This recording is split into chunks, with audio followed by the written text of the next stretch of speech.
जैसे जैसे एग्जाम पास आते हैं ना, प्रेशर और टेंशन की फीलिंग हम सब महसूस करते हैं और हर तरफ से बस एक ही सवाल गूंजता है। यही वो सवाल है जो हर उस स्टूडेंट के मन पर बोझ डालता है जिसे लगता है कि तैयारी पूरी नहीं है। क्या वाकई बचे हुए समय में कुछ किया जा सकता है? इससे पहले कि हम इसका हल ढूंढें, चलिए ईमानदारी से ये देखते हैं कि हम इस सिचुएशन में पहुंचे कैसे।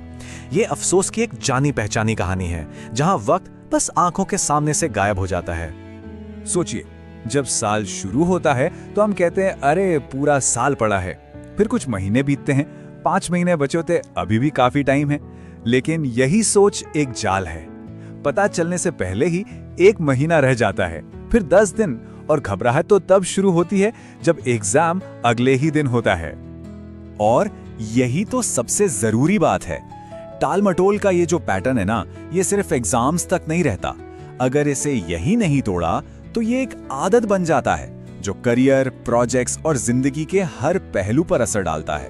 ये एक ऐसा लूप है जिसे हमें तोड़ना ही होगा। देखिए, कड़वी सच्चाई तो है कि हमें अपने पिछले एक्शंस या कहें कि इनएक्शंस के नतीजों का सामना तो करना ही पड़ता है। जो हो गया उसे बदला नहीं जा सकता, लेकिन हम जो बदल सकते हैं वो ये है कि आगे क्या होगा। अतीत लिखा जा चुका है, पर कहानी का आखिरी चैप्टर अभी भी हमारे हाथ में है। तो ठीक है, अब जो हो गया सो हो गया। चलिए अपना ध्यान इस बात से हटाते हैं कि क्या खो गया और उस पर लगाते हैं कि क्या पाया जा सकता है। अब बात अफसोस की नहीं, बल्कि उस मौके को पकड़ने की है जो ठीक हमारे सामने है। बात यह नहीं है कि साल भर परफेक्ट रहना है, बात यह है कि बचे हुए समय में अपना 100% देना है। इस तरह का डेडिकेशन और पूरी तरह से किया गया एफर्ट एक हैरान करने वाला फर्क पैदा कर सकता है। और मौका यहीं छिपा है, एग्जाम से ठीक पहले के दिन और हर पेपर के बीच मिलने वाली छुट्टियां। ये समय बर्बाद करने के लिए नहीं है। अगर इसका समझदारी से इस्तेमाल किया जाए तो ये फोकस्ड पढ़ाई के लिए किसी सोने की खान से कम नहीं है।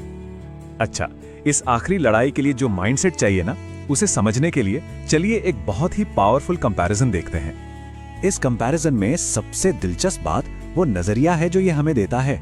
सोचिए, भगवान राम ने 14 साल के लिए राजसी सुख छोड़े थे। आपसे तो बस कुछ दिनों के लिए टेम्पररी सैक्रिफाइस करने को कहा जा रहा है। ये त्याग सजा नहीं है, बल्कि अपने स्ट्रगल को एक बड़े मकसद के तौर पर देखने का तरीका है। और ये बिल्कुल साफ दिखाता है कि वो त्याग क्या है। अपना कंफर्ट जोन, ज्यादा नींद, दोस्तों से गपशप, सोशल मीडिया, फालतू का एंटरटेनमेंट, जंक फूड, इन सबको बस कुछ दिनों के लिए ना कहना है। तो ठीक है, माइंडसेट सेट हो गया। अब एक ठोस एक्शन लेने लायक प्लान पे आते हैं, जिससे ये राज खुलेगा कि पढ़ाई के लिए समय आखिर लाएं कहां से। 10 घंटे सुनने में नामुमकिन लगता है ना, पर जरा हिसाब लगाते हैं। दिन में होते हैं 24 घंटे। 6 घंटे अच्छी नींद के निकाल दीजिए। चलिए 8 घंटे और निकाल देते हैं बाकी सब कामों के लिए, खाना, नहाना, आराम। अब क्या बचा? पूरे 10 घंटे। ये सिर्फ मुमकिन नहीं है, ये गणित के हिसाब से वही है, बस इस्तेमाल किए जाने का इंतजार कर रहा है। और एक बात समझिए, ये कोई ऐसे वैसे 10 घंटे नहीं है। 10 घंटे की प्योर, बिना किसी डिस्ट्रैक्शन वाली फोकस्ड पढ़ाई 20 घंटे की ध्यान भटकाने वाली पढ़ाई से कहीं ज्यादा असरदार है। यहां क्वालिटी क्वांटिटी से कहीं ज्यादा मायने रखती है। और अब आते हैं सबसे आम बहाने पर, टाइम ही नहीं है। सच तो यह है कि टाइम ही टाइम है। असली चैलेंज तो उस समय को जो हम अपनी स्क्रीन्स पर बिताते हैं, अपनी किताबों के लिए समय में बदलने का है। ये एक सोची समझी चॉइस है। तो हमारे पास प्लान है, पर अब हम असली फाइनल बॉस का सामना करने जा रहे हैं, हमारा अपना मन। असली लड़ाई यहीं जीती या हारी जाती है, अनुशासन के लिए इस अंदरूनी संघर्ष में। मोटिवेशन एक चिंगारी की तरह है जो आपको शुरू करने का किक देता है, लेकिन सेल्फ डिसिप्लिन वो ईंधन है जो आपको तब भी चलाता रहता है जब आपका मन आपको वापस खींचना चाहता है। और ये खिंचाव लगातार आएगा। अचानक किताब बंद करने का मन करेगा, फोन उठाने की बेचैनी होगी, आपका दिमाग हर उस आसान मजेदार चीज की तरफ भागेगा जिसमें मेहनत ना करनी पड़े। तो इस लड़ाई को जीते कैसे? इसके 4 स्टेप्स हैं। पहला, इच्छा जागेगी, आपका मन ध्यान भटकाना चाहेगा। दूसरा, उसे पहचानिए पर उस पर एक्ट मत कीजिए, समझिए कि ये बस एक फीलिंग है, आपका ऑर्डर नहीं। तीसरा, एक्टिवली अपना ध्यान वापस किताब पर लाइए। और चौथा, इसे दोहराइए बार बार। ये एक बार की जीत नहीं है, ये एक मसल की तरह है जिसे बार बार ट्रेन करके मजबूत करना पड़ता है।